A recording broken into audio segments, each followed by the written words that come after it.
Selamat pagi pemirsa, Lingkar Pagi edisi Selasa 25 Februari tahun 2025 kembali hadir menemani Anda.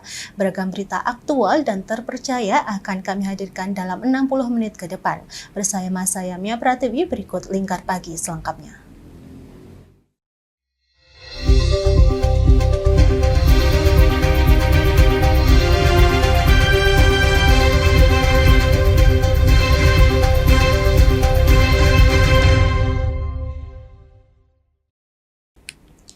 Presiden Prabowo Subianto resmi meluncurkan Badan Pengelola Investasi Daya Anagata Nusantara (BPI) Danantara Indonesia di Istana Kepresidenan Jakarta Senin 24 Februari. Presiden menyebut dana investasi yang dikelola Danantara nantinya berfokus pada berbagai sektor yang menentukan masa depan bangsa.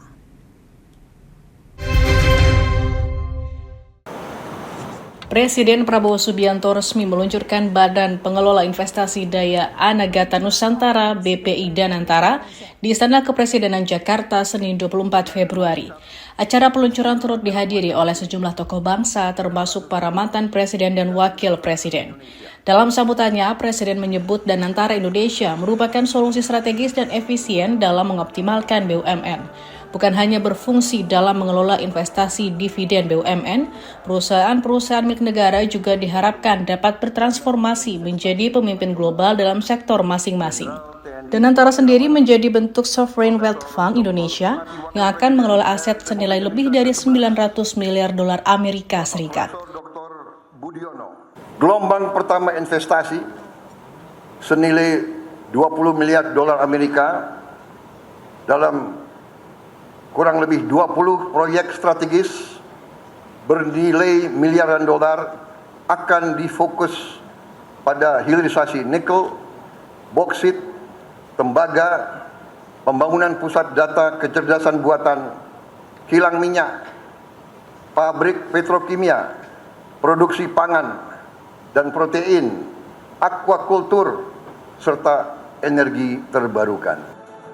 Peluncuran Danantara disebut menandai era baru dalam transformasi pengelolaan investasi strategis negara dan menjadi komitmen pemerintah dalam mewujudkan perekonomian Indonesia yang berkelanjutan dan inklusif. Dana-dana yang dikelola oleh Danantara nantinya digunakan untuk membiayai berbagai proyek berkelanjutan yang memiliki dampak tinggi di berbagai sektor, seperti energi terbarukan, manufaktur canggih, industri hilir, serta produksi pangan. Presiden juga menekankan bahwa Danantara dijalankan berdasarkan prinsip transparansi dan akuntabilitas. Dan para wakil ketua DPR. Sejumlah figur mengisi jajaran pimpinan BPI Danantara yang resmi diluncurkan oleh Presiden Prabowo Subianto di Istana Kepresidenan Jakarta. Kepala Kantor Komunikasi Kepresidenan Hasan Nasbi memaparkan sejumlah nama dan posisi yang diisi oleh masing-masing tokoh.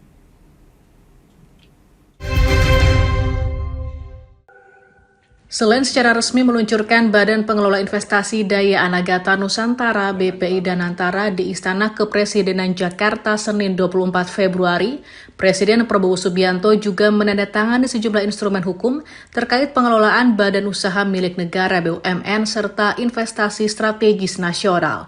Di antaranya yakni Keputusan Presiden Nomor 30 Tahun 2025 tentang pengangkatan Dewan Pengawas dan Badan Pelaksana Badan Pengelola Investasi Daya Anagata Nusantara Danantara Indonesia.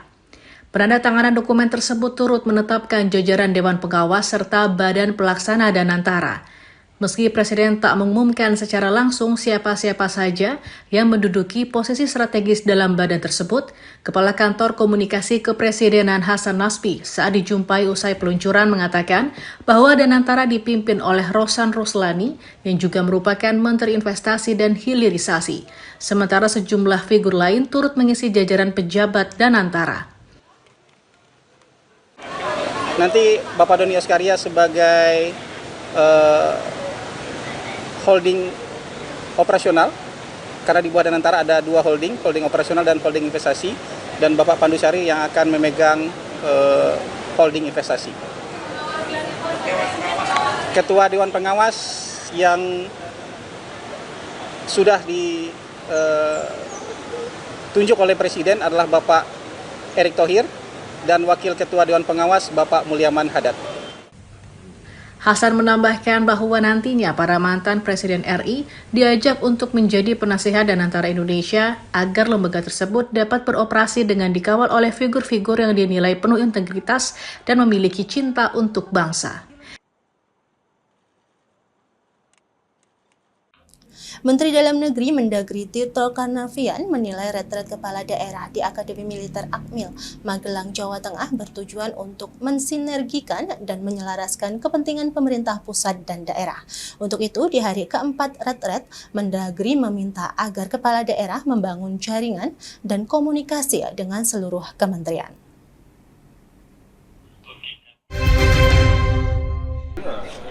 Menteri Dalam Negeri Tito Karnavian menilai retret kepala daerah di Akademi Militer Magelang, Jawa Tengah bertujuan untuk mensinergikan dan menyelaraskan kepentingan pemerintah pusat dan daerah, di mana kepala daerah, baik gubernur, bupati, dan wali kota, dapat menjalankan program-program dari pemerintah pusat. Selain juga sebagai sarana konsolidasi visi misi kepala daerah dengan program pemerintah pusat. Untuk menyelaraskan hal itu, di hari keempat retret ini, para kepala daerah lebih banyak diberikan ruang untuk menjalin komunikasi dan membangun jaringan dengan seluruh kementerian. Tujuannya untuk pemahaman astacita, membangun kedekatan emosional antara kepala daerah, pengelolaan anggaran daerah, dan ketahanan nasional. Ini ada yang se-Sumatera, ada yang se-Jawa, saya pecah dua supaya nggak terlalu banyak. Kelasnya kan Jawa banyak, Bali Nusra sendiri, kemudian juga ada yang Sulawesi, kelompok yang di Kalimantan, ya Indonesia Timur. Tapi nanti malam dan besok saya minta pecah kecil lagi per provinsi sendiri. Udah mulai diskusi antara mereka gitu. Mau diapain daerahnya, rakyatnya, kira-kira begitu. Sementara itu, pemerintah pusat melalui kementerian terkait secara prinsip akan melakukan pembinaan dan pengawasan agar penyelenggaraan pemerintah daerah berjalan sesuai ketentuan peraturan perundang-undangan.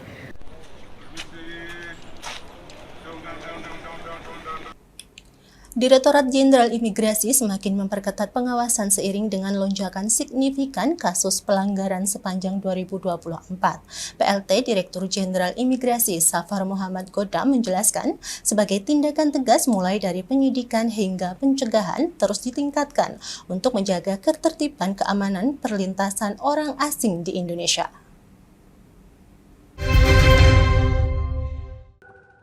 Direktorat Jenderal Imigrasi, Kementerian Imigrasi dan Pemasyarakatan terus memperkuat pengawasan dan penegakan hukum keimigrasian. Hal ini sesuai dengan lonjakan signifikan dalam berbagai indikator penegakan hukum sepanjang 2024 dibandingkan tahun sebelumnya. Pernyataan tersebut disampaikan PLT Direktur Jenderal Imigrasi Safar Muhammad Godam saat rapat dengar pendapat dengan Komisi 13 DPR RI di Kompleks Parlemen Senayan, Jakarta, Senin 24 Februari. Safar juga mengungkapkan jumlah penyidikan tindak pidana keimigrasian naik drastis hingga 124,13% dari 58 kasus pada 2023 menjadi 130 kasus pada 2024. Bahkan pada Januari 2025 sudah ada 17 kasus penyidikan. Sementara itu, tindakan administratif keimigrasian juga melonjak 62,16% dari 3.351 tindakan pada 2023 menjadi 5.434 di 2024 dengan tambahan 561 tak di awal 2025. Jumlah pencegahan tahun 2023 terdapat 1.135 pencegahan. Selanjutnya di tahun 2024 pencegahan meningkat 29,16% menjadi 1.466 pencegahan. Hingga Januari 2025 telah tercatat sebanyak 148 pencegahan. Peningkatan signifikan dalam aspek penyidikan dan tindakan administratif keimigrasian ini menunjukkan komitmen Direktorat Jenderal Imigrasi dalam memperkuat pengawasan terhadap pelanggaran keimigrasian. Adapun Bandara Soekarno-Hatta, Pelabuhan Batam Center, Bandara Juanda Surabaya, Bandara Kuala Namu Medan, dan Pelabuhan Citra Tritunas Batam tercatat sebagai 5 titik pemeriksaan dengan volume perlintasan tertinggi. Dengan tren itu, Ditjen Imigrasi menegaskan komitmennya untuk terus memperkuat pengawasan dan memastikan kepatuhan terhadap aturan keimigrasian Indonesia. Kami akan kembali usai jeda berikut ini, tetaplah bersama kami.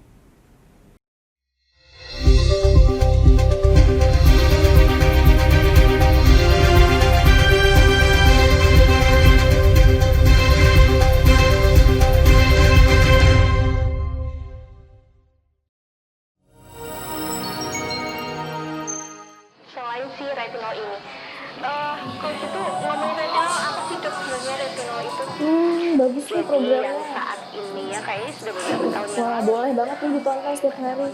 Meanwhile,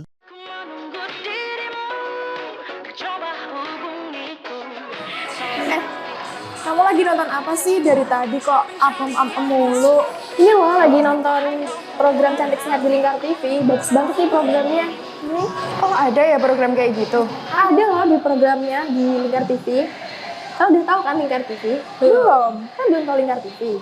Lingkar TV itu TV digital streaming online yang sudah mengantongi izin PSE dari Kominfo dan bisa diakses di HP kalian mestinya. Oh iya? Iya, bagus loh. Coba di-download sekarang. Bentar deh, aku tak coba download dulu. Iya. Selain program Cantik Sehat, kalian juga bisa menonton program lainnya di Lingkar TV dan bisa ditonton kapanpun dan dimanapun kalian berada loh. Gimana, udah bisa? Udah nih, punyaku udah bisa. Punyaku juga udah nih. Wah ya, bagus dong kalau udah download semuanya. Tunggu apa lagi? Sekarang giliran kamu download aplikasi Lingkar TV di Play Store.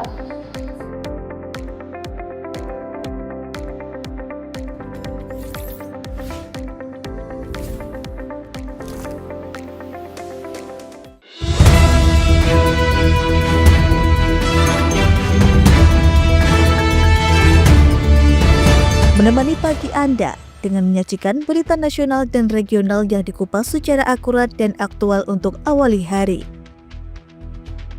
Dalam Lingkar Pagi, setiap Senin hingga Sabtu jam 8 pagi hanya di Lingkar TV.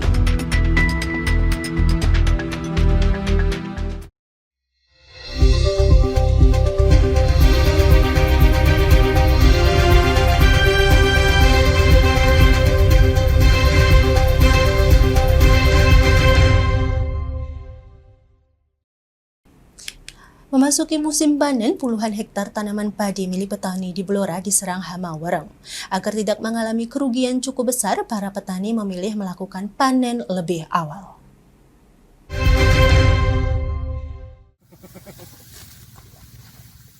Harapan petani di Dusun Bangking, Kelurahan Tambaharjo, Kecamatan Blora, Kabupaten Blora untuk mendapatkan untung lebih di musim panen tahun ini pupus. Pasalnya, tanaman padi mereka justru diserang hama wereng. Mereka terpaksa memilih panen lebih awal agar tidak semakin merugi. Sejumlah petani mengaku puluhan hektar lahan pertanian di desa mereka diserang hama wereng hingga harus mengalami kerugian jutaan rupiah. Para petani hanya bisa pasrah dan berharap bantuan bibit benih untuk menghadapi masa tanam kedua. Ironisnya, serangan hama wereng terjadi di saat tanaman padi milik petani hampir memasuki masa panen. Bahkan tanaman padi tersebut baru memasuki masa panen pertama. Meski para petani sudah melakukan penyemprotan obat pestisida anti hama, namun tidak membuat tanaman padi mereka terhindar dari serangan hama wereng. Tahun ini gimana Pak ini Pak? Berkurang. Nah, kenapa itu? Nah, keserang hama wereng. Kalau kayak gini petani rugi dong? Ya rugi. Kalau dihitung ruginya berapa Pak? Separuh. Separuh itu berapa juta gitu Pak? Ini nak dijual aku 5 juta ya rugi 2,5. Ini biasanya dapat 10, ini dua sak itu. Hasilnya Iya. untuk bulirannya juga kurang bagus. Iya, kurang bagus. Karena kena itu hama beluen, hama tikus, hama ampret itu. Oh, kayak gitu. Padahal harga di pasaran sebenarnya bagus ya Bu ya. Iya. Tapi ini pernah masih rugi ya. Rugi. Musim panen di Blora sendiri mestinya baru dimulai 2 minggu yang akan datang. Namun tanaman padi yang rata-rata masih berusia 90 hari terpaksa dipanen lantaran serangan hama wereng. Dari Kabupaten Blora, Hanafi, Lingkar TV melaporkan. Wakil Bupati Kudus Belinda Putri Birton menegaskan bahwa pemerintah Kabupaten Kudus telah berkoordinasi dengan para agen gas terkait kelangkaan gas LPG beberapa waktu terakhir. Saat ini proses distribusi masih berlangsung dan diharapkan segera kembali normal.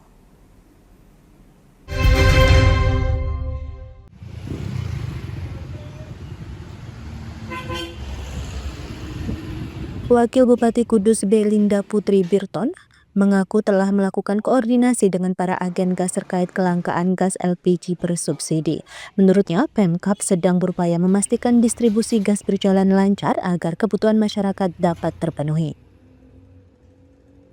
Ini kan di Bukit ada persoalan terkait gas ya Pak, mungkin akan ya, jadi terkait gas sih beberapa waktu lalu saya memang sudah pernah ngobrol bareng gitu sama agen-agen gas di sini, dan ini sampai sekarang memang sudah dalam proses penanggulangan. Intinya karena saya di sini wakil, jadi apa-apa tetap saya komunikasikan kepada Pak Bupati, dan apa yang sudah diinstruksi Pak Bupati akan saya jalankan. Di sisi lain, agen Pangkalan Gas di Bae Kudus menjelaskan bahwa saat ini distribusi gas masih mengutamakan pemakai langsung atau konsumen rumah tangga. Menurut agen, penjualan kepada pengecer masih dibatasi hingga pasokan kembali normal. Kemarin ya normal. Sama pengecer juga? Warga yang terdekat dengan bakul-bakul itu sekarang nggak boleh dulu. Nggak boleh. Utamakan pemakai konsumen. Oh gitu. Satu-satu yang merata. Kalau terkait untuk saat ini kan kebijakannya sudah diubah Pak. Pak Prabowo sudah memperbolehkan untuk aturan yang pengecer sesuai aturan, jualnya harus berapa, satu hari berapa. Saat ini berarti sudah melayani untuk pengecer? Belum. Utamakan untuk konsumen pribadi ya? Langsung. Oh. Biar tidak resah. Oke, siap. Dan mulai kapan Pak? Sampai kapan mungkin melayani? Ya sampai normal lagi. Oh gitu. Sing ngantri mau sithik, selendri. Itu kan normal lagi. Wong-wong wis dono omah dhewe-dhewe do masak. Ora mikir luru gas wis duwe. Pemerintah Kudus berharap distribusi gas LPG bersubsidi dapat segera stabil agar warga tidak kesulitan memenuhi kebutuhan rumah tangga menjelang Ramadan. Dari Kudus, Fahtur Rahman, Lingkar TV melaporkan. Wakil Wali Kota Bogor, Jenal Mutakin, memantau kebersihan dan estetika di kawasan Jalan Istana Bogor. Pemantauan ini menindaklanjuti arahan Presiden Prabowo Subianto yang menyoroti pentingnya penataan kota karena Bogor sering menerima tamu negara. Dalam peninjauan, ia menemukan masih banyak kabel-kabel yang tidak teratur.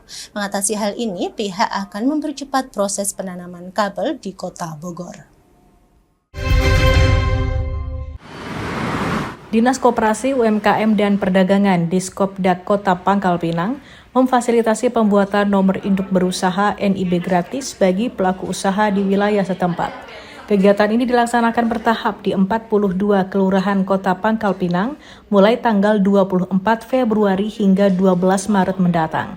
Saat ditemui awak media Senin 24 Februari, Kepala Bidang Koperasi dan UMKM Diskopdak Kota Pangkal Pinang, Erni Rindasari mengatakan, fasilitasi pembuatan NIB gratis ini merupakan bentuk dorongan pemerintah Kota Pangkal Pinang agar pelaku usaha bisa memiliki legalitas usaha. Dengan memiliki NIB, pelaku usaha bisa mendapatkan berbagai manfaat untuk mengembangkan usahanya. Dari dia membuat NIB, otomatis mereka menjadi binaan UMKM kami. UMKM yang dibina oleh dinas kami. Dan mereka bisa mendapatkan pelatihan apabila kuotanya cukup. Dan juga nanti apabila ada bantuan-bantuan, mereka juga dapat difasilitasi. Dan sekarang pendaftaran sertifikasi halal juga harus mempunyai NIB. Itu sudah diwajibkan. Erni menambahkan bagi pelaku usaha yang ingin membuat NIB dapat langsung mengunjungi kantor kelurahan terdekat dengan membawa persyaratan berupa fotokopi KTP atau KK dan nomor telepon aktif. Dalam kegiatan ini, Diskopdak Kota Pangkal Pinang menargetkan penerbitan sebanyak 250 nomor induk berusaha. Polres Jepara menegaskan larangan untuk kendaraan kereta kelinci beroperasi di jalan umum. Hal itu sesuai dengan aturan lalu lintas angkutan jalan di mana kereta kelinci merupakan jenis kendaraan dan tempelan tidak melewati sertifikasi uji tipe. Adapun bagi pelanggar akan dikenakan sanksi hukuman dan denda.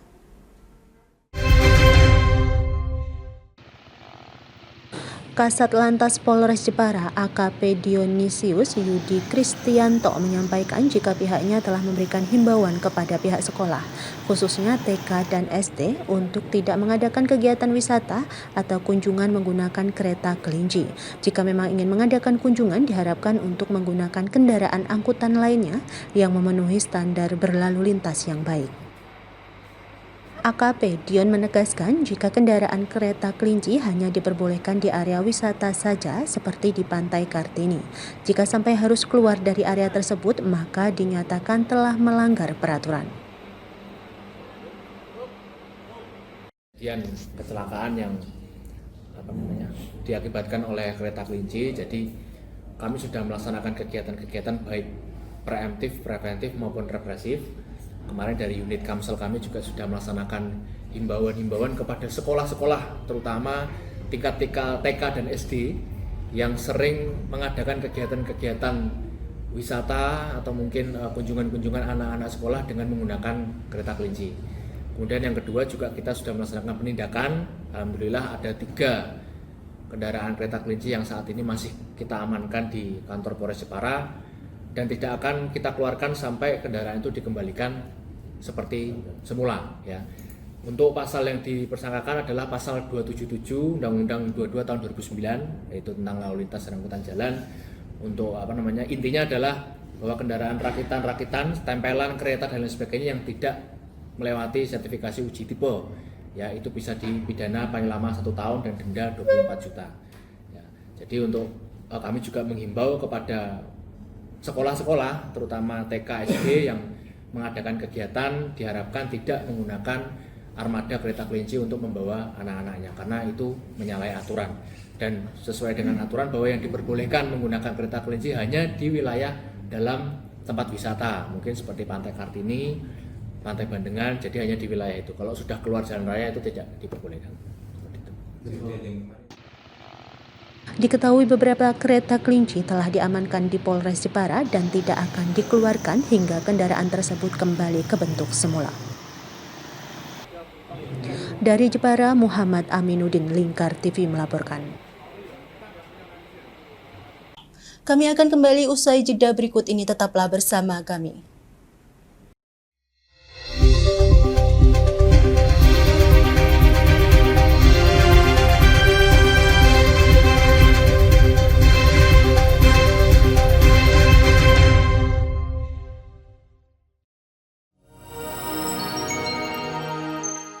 Selain si retinol ini, kalau gitu ngomongin retinol, apa sih dok sebenarnya retinol itu? Bagus nih programnya. Yang saat ini ya kayaknya sudah beberapa tahun yang Wah, boleh banget nih ditonton setiap hari. Meanwhile,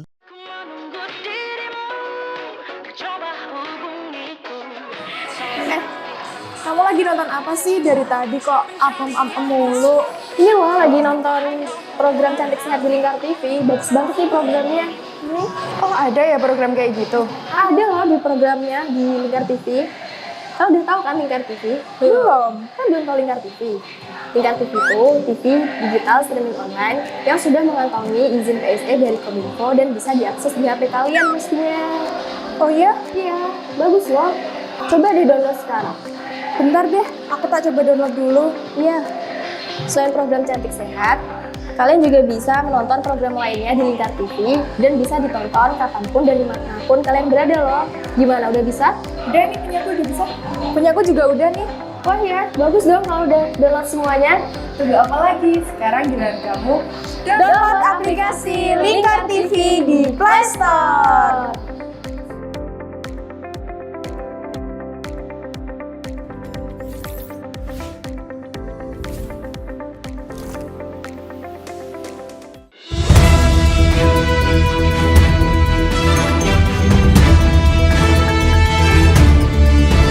Menemani pagi Anda dengan menyajikan berita nasional dan regional yang dikupas secara akurat dan aktual untuk awali hari.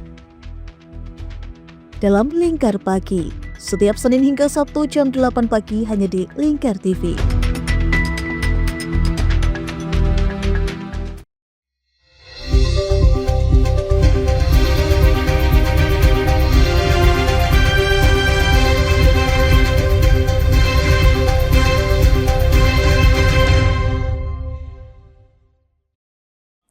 Dalam Dalam gelapnya hidup penuh cobaan, seorang ayah tunanetra 57 tahun warga Kota Semarang tetap menjadi pelita bagi keluarganya. Dengan keterbatasan penglihatan, ia merawat putra yang lumpuh sejak 7 tahun, serta istri dan putrinya yang mengalami keterbelakangan mental. Di tengah himpitan ekonomi, sang ayah berencana menjual rumah demi memenuhi kebutuhan hidup keluarga yang semakin berat.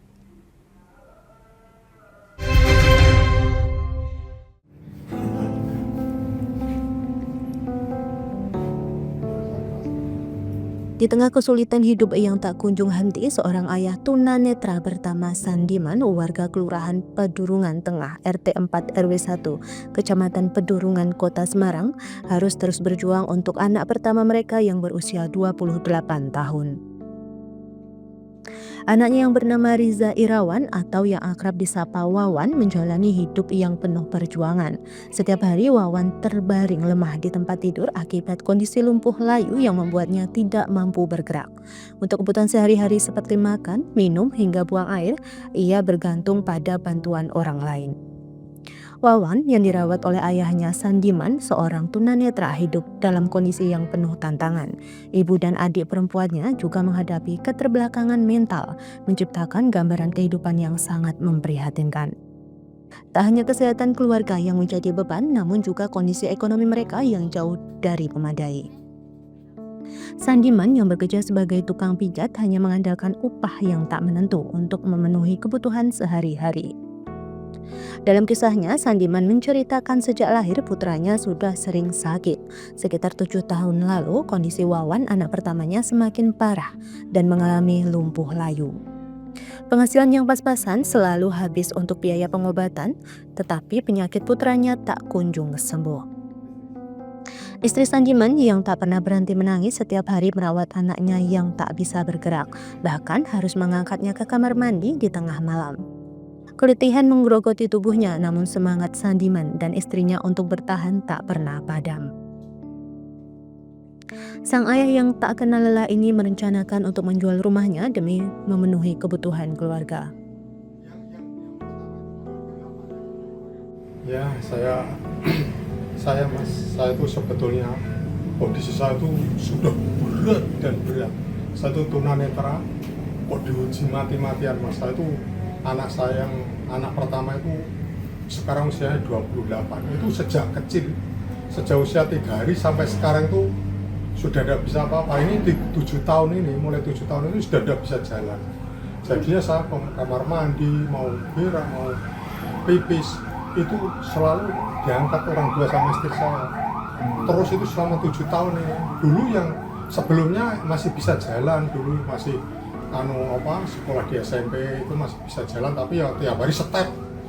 Saya itu pengobatan itu sampai stres mas. Dulu sebelum ada BPJS itu benar-benar saya itu stres. Makan aja saya bikin paribasari, makan nasi, yang penting ada nasi, lauk seadanya. Karena apa? Karena untuk mengobatkan itu biar maksudnya anak saya itu biar bisa sembuh seperti teman-teman. Ternyata ya bisa. Dokter saya minta dokter yang seperti apa. Kerja tiap hari itu saya tidak pernah bisa. Paribasari beli celana itu tidak bisa, karena apa? Untuk mengobati terus terhadap BPJS itu agak ringan, walaupun tiap itu ada obat yang lain yang tidak dijamin BPJS, saya harus beli. Pas dengan kondisi ini infonya Bapak akan menjual rumah ya Pak, kenapa Pak? Ya sebetulnya kemarin itu karena istri saya dan anak saya yang perempuan nangis terus, hampir tiap ngangkat ke kamar mandi sama saya kan sampai dia jatuh, badannya kan sering meriang karena dia kesel. Malam-malam baru mulai tidur, baru belum ada setengah jam, ibu pipis, ya kaget itu terus ngangkat sama ya sebetulnya ngangkatnya sama saya, tapi karena berat ya sampai jatuh dia terus akhir-akhirnya nangis terus minta dibikinkan rumah di desa gitu loh Pak, di Wonogiri. Kalau di desa kan ada keluarga, maksudnya ada saudara-saudara banyak, jadinya di sana ada yang membantu. Lalu kalau di sini kan mati-matian cuma sama saya, istri saya itu badannya ringkes sekali. Walaupun saya sudah coba seperti apa ya, saya kuat-kuatan, susah seperti apa, saya kuat-kuatan. Istri saya tiap hari nangis gitu, bikinkan rumah, lalu bikinkan pakai uang.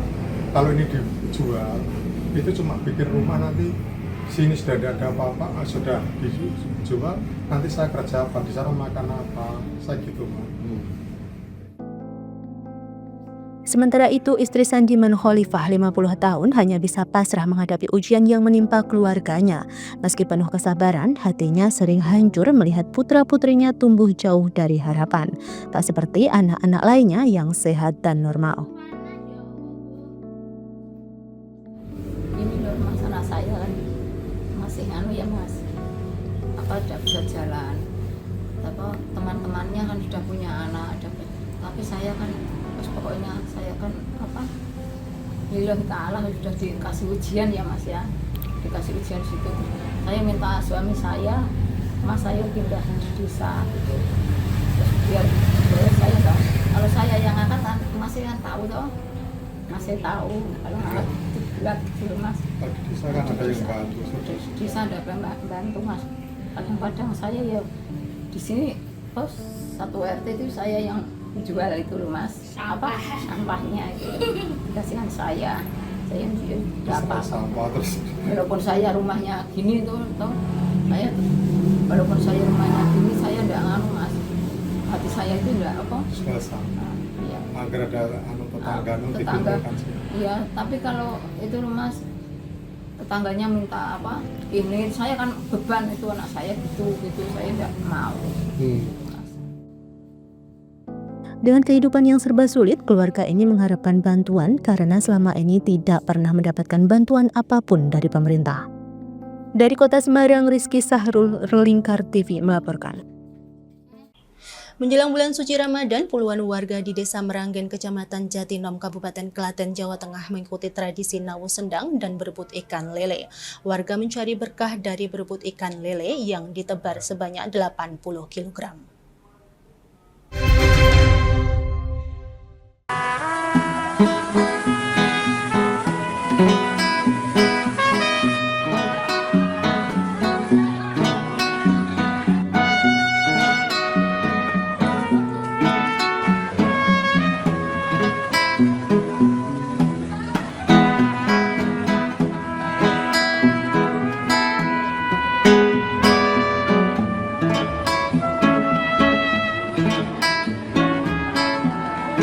Jelang Ramadan, warga Klaten menggelar tradisi Nawu Sendang atau membersihkan kolam mata air di Desa Meranggen, Kecamatan Jatinom, Klaten, Jawa Tengah, Minggu 23 Februari.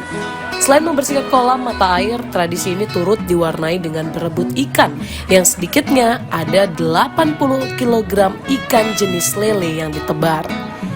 Sendang atau kolam mata air yang bernama Sendang Gotan ini dipakai warga untuk mata pencarian dan dipercaya untuk berobat ini dibersihkan jelang datangnya bulan suci Ramadan. Sementara itu, sendang yang airnya sangat jernih oleh warga selalu dijaga agar tidak tercemar maupun kotor. Selain merupakan budaya leluhur, bersih sendang ini diharapkan dapat memperkuat silaturahmi antar warga. Terutama untuk melestarikan tradisi Nawu itu sendiri. Jadi tiap tahun kita adakan ritual itu Nawu Sendang yang dilaksanakan tiap bulan 2 sebelum puasa, dan tujuannya untuk mempertahankan kejernihan air itu sendiri ya. Air itu kan banyak yang memanfaatkan, banyak menggunakan untuk tombo, untuk penyembuhan. Nah itu kita jaga kebersihannya. Setelah dikuras atau dikurangi debit air di dalam kolam ini, ikan lele kemudian dimasukkan ke dalam sendang.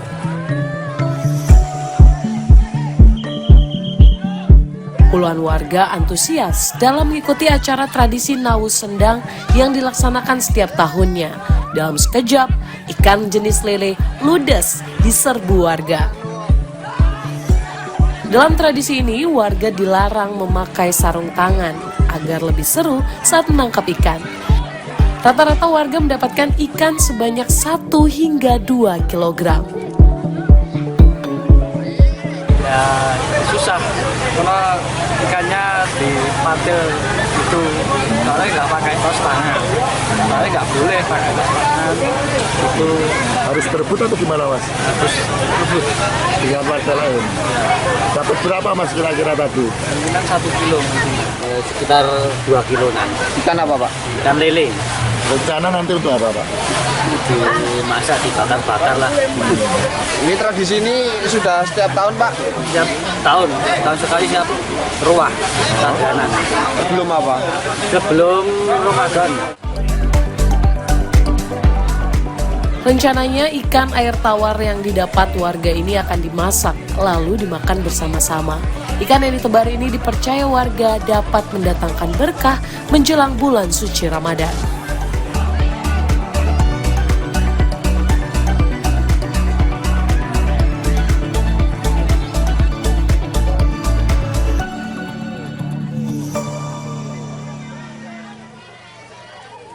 Menyambut bulan suci Ramadan, beragam tradisi unik dilakukan oleh masyarakat, seperti yang terlihat di lereng Pegunungan Muria, Kudus.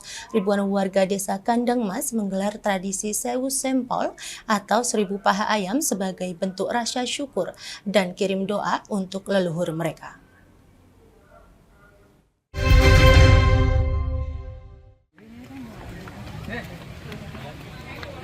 Dengan membawa ingkung atau ayam utuh dari rumah masing-masing, ribuan warga desa Kandang Mas, Kecamatan Dawe, Kudus beramai-ramai mendatangi bukit yang menjadi tempat peristirahatan leluhur mereka.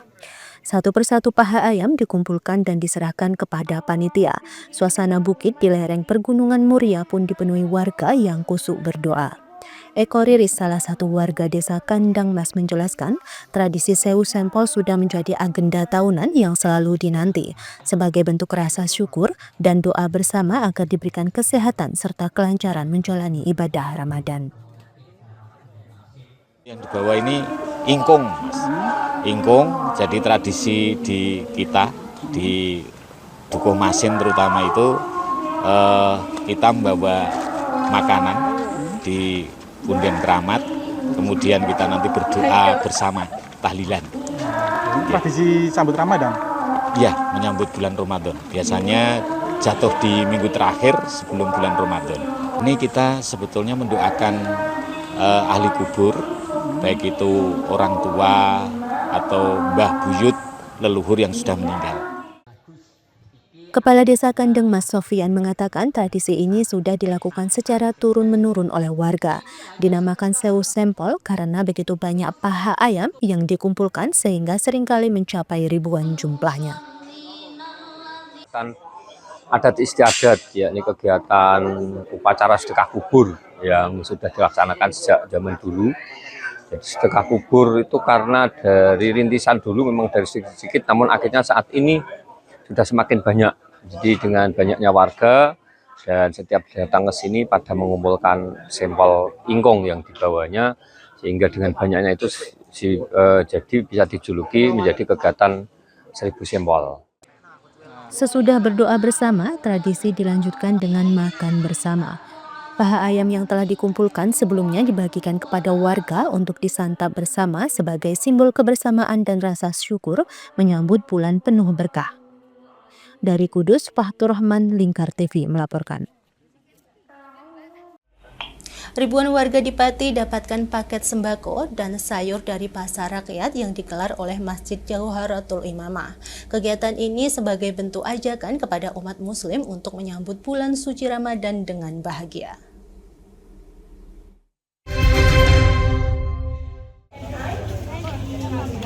Senyum sumringah terlihat di wajah masyarakat usai mengantri mengambil berbagai bahan makanan yang disediakan oleh Masjid Jauharatul Imamah dalam gelaran Pasar Rakyat pada Minggu 23 Februari 2025 kemarin. Pasar Rakyat ini menyediakan 10.000 paket makanan di mana setiap paketnya senilai Rp80.000. Satu paket berisi 12 item, berisi beras, minyak goreng, telur ayam, gula pasir, ikan segar, ikan asin, garam, bawang merah, bawang putih, kecap sayur, tisu, dan makanan siap saji. Tak hanya itu, layanan pengobatan gratis juga disediakan. Terlihat juga serta setan yang menjajakan kuliner, sandang, dan kebutuhan rumah tangga lainnya. Ketua Takmir Masjid Jauharatul Imamah Sigit Sulistyo menuturkan gelaran ini sebagai bentuk ajakan kepada umat muslim untuk menyambut bulan suci Ramadan dengan bahagia, yakni dengan meramaikan masjid di berbagai wilayah. Alhamdulillah tahun ini kita ada 1000 paket untuk kita bagikan ke masyarakat sekitar Patilor dan jamaah masjid kita. Satu paketnya kurang lebih nilainya 80.000. Jadi dari ada nugget, telur, sayuran, beras, minyak, kecap, kemudian ikan, ada ikan segar, ada ikan asin, ya, dan bumbu-bumbu dapur dan seterusnya. Ini ada 12 item kurang lebih. Dan ini murni dalam rangka mengajak bahagia masyarakat muslim khususnya untuk menjelang datangnya bulan suci Ramadan. Harapan kita Ramadan nanti akan diborong habis umat Islam. Sementara itu, Lurah Patilor Haryanto mengaku bangga dengan adanya pasar rakyat yang digelar secara rutin ini. Pihaknya berharap kegiatan seperti ini dapat terus dilaksanakan. Tapi kegiatan pasar rakyat ini memang sudah terselenggara tiap-tiap tahunnya, dan alhamdulillah untuk yang diberikan pada warga kami khususnya tiap-tiap tahunnya mengalami peningkatan. Harapan ke depan atas pasar ini seperti apa, Pak? Harapan ke depannya kita akan bekerja sama dengan Ustadz Sigit, dengan Takmir Masjid JI untuk senantiasa menjaga agar pasar rakyat ini bisa terus kita jaga, istiqomah dilaksanakan. Antusiasme warga pun terlihat jelas. Mereka rela mengantri dengan rapi untuk menukarkan kupon dengan paket sembako yang disediakan. Sangat membahagiakan buat orang-orang di sekitar sini, terutama jamaah ngaji juga. Jadi alhamdulillah bahagia sekali hari ini. Semuanya senang tuh lihat orang-orang, semuanya bahagia. Baru 1/4 jam. Gimana Bu perasaannya ada pasar rakyat? Alhamdulillah senang. Nanti dapat apa aja Bu? Dapat beras, gula, dapat sembako lah pokoknya. Dengan adanya pasar ini seperti apa Bu bagi panjenengan? Ya, semoga ibu-ibu, bagi ibu-ibu yang donatur, semoga diberikan kelancaran rezeki, dimudahkan, diberi kesehatan, keselamatan, panjang umur yang barokah, Bu. Kalau Ibu perasaannya seperti apa? Ada Senang. Alhamdulillah bisa untuk masak di rumah. Ini untuk persiapan Ramadan juga ya, Bu ya? Iya. Senang. Perasaannya tadi bawa pulang. Dimasak di rumah. Nanti buat persiapan Ramadan ya Pak ya? Iya. Dari Pati, Mutia Prasasti, Lingkar TV melaporkan. Kami akan kembali usai jeda berikut ini, tetaplah bersama kami.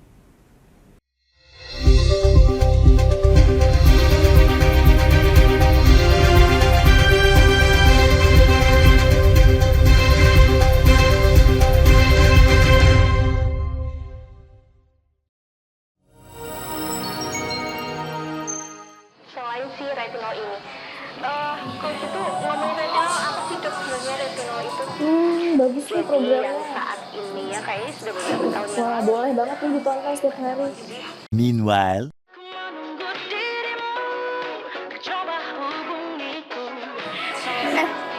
Kamu lagi nonton apa sih dari tadi kok apem-apem mulu? Ini loh lagi nonton program Cantik Sehat di Lingkar TV. Bagus banget nih programnya. Oh ada ya program kayak gitu? Ada loh di programnya di Lingkar TV. Kamu udah tahu kan Lingkar TV? Belum. Kan belum tahu Lingkar TV. Lingkar TV itu TV digital streaming online yang sudah mengantongi izin PSE dari Kominfo dan bisa diakses di HP kalian mestinya. Oh iya? Iya, bagus loh. Coba di-download sekarang. Bentar deh, aku tak coba download dulu. Iya. Selain program Cantik Sehat, kalian juga bisa menonton program lainnya di Lingkar TV dan bisa ditonton kapanpun dan dimanapun kalian berada loh. Gimana, udah bisa? Udah nih, punyaku udah bisa. Punyaku juga udah nih. Wah ya, bagus dong kalau udah download semuanya. Tunggu apa lagi? Sekarang giliran kamu download aplikasi Lingkar TV di Play Store.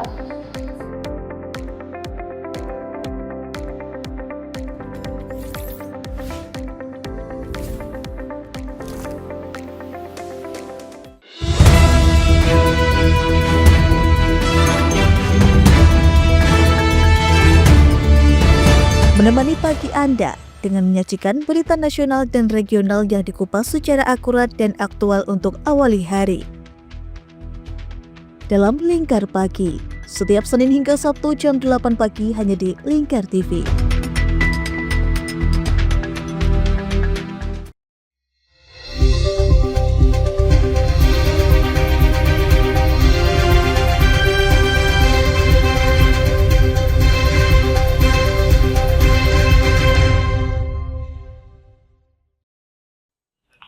Dinas Koperasi UMKM dan Perdagangan Diskopdak Kota Pangkal Pinang memfasilitasi pembuatan nomor induk perusahaan NIB gratis bagi pelaku usaha di wilayah setempat.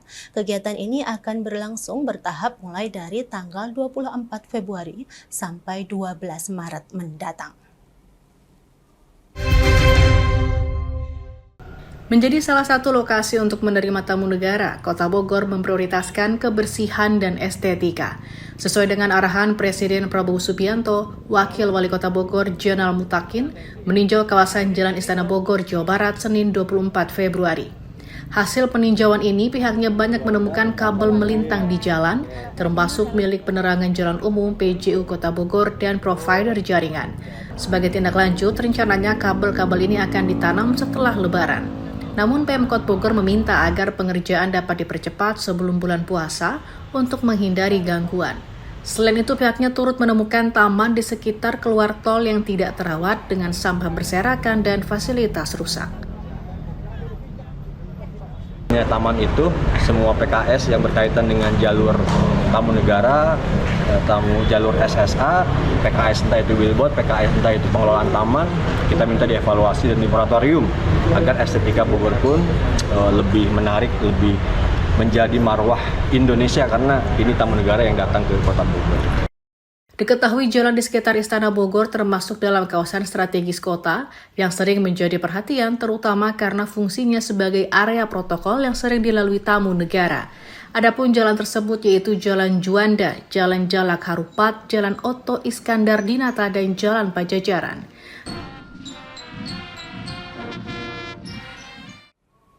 Video pemukulan di pertandingan SDA Basketball Cup 2025 di Bogor viral di media sosial. Terkait peristiwa tersebut, dalam konferensi pers di Jakarta, Ketua Umum DPP Perbasi Budi Satrio Jiwandono mengatakan pemberian sanksi kepada pelaku berupa larangan bermain selama 2 tahun.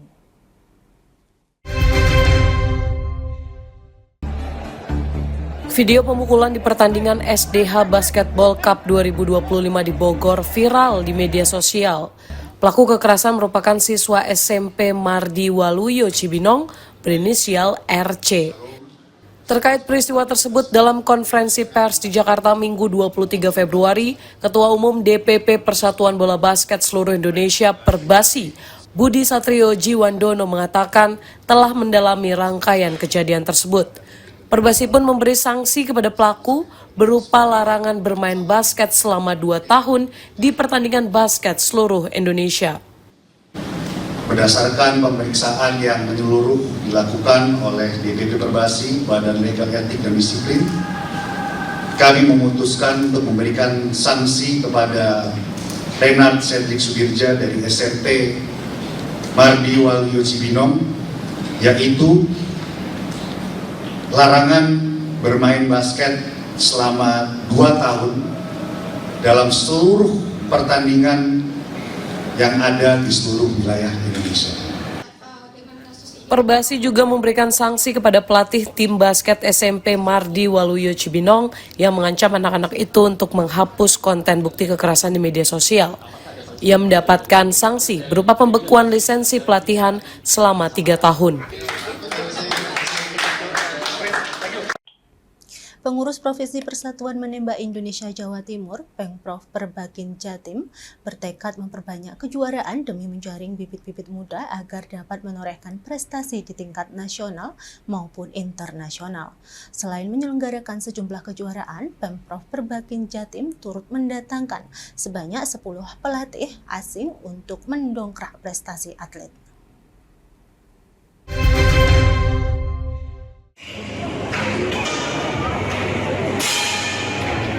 Sebanyak lebih dari 100 atlet menembak memperebutkan piala Ketua Umum Pengurus Provinsi Persatuan Menembak Indonesia Jawa Timur, Pengprov Perbakin Jatim tahun 2025 yang berlangsung selama 2 hari, tanggal 22 hingga 23 Februari di Surabaya.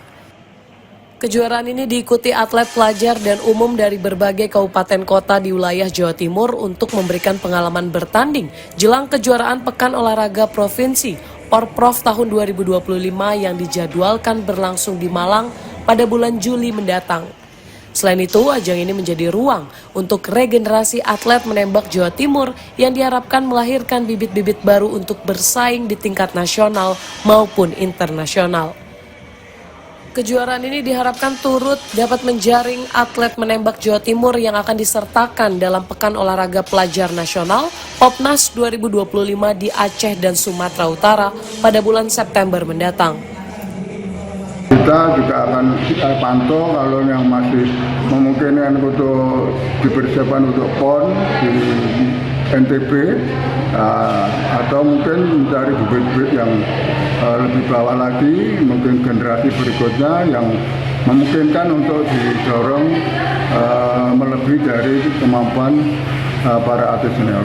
Makanya ke depan lanjut akan kita perbanyak kejuaraan-kejuaraan sehingga kita akan mendapatkan prestasi atlet, kemampuan atlet yang optimal. Berdasarkan prestasi pada Pekan Olahraga Nasional PON ke-21 Aceh Sumatera Utara tahun 2024 lalu, kontingen atlet menembak Jawa Timur berada di peringkat ketiga di bawah Jawa Barat dan DKI Jakarta. Hasil ini menunjukkan tren penurunan pada kualitas atlet Jawa Timur ke depan. Untuk mendongkrak prestasi atlet, selain akan memperbanyak kejuaraan, Pengda Pengprov Perbakin Jawa Timur telah mendatangkan sebanyak 10 pelatih asing untuk meningkatkan kemampuan atlet binaan daerah.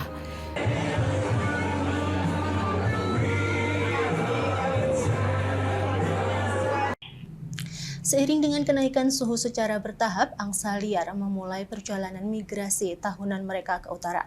Dalam beberapa tahun terakhir, jumlah angsa yang bermigrasi di sini selama musim dingin telah melebihi 10.000 setiap tahunnya.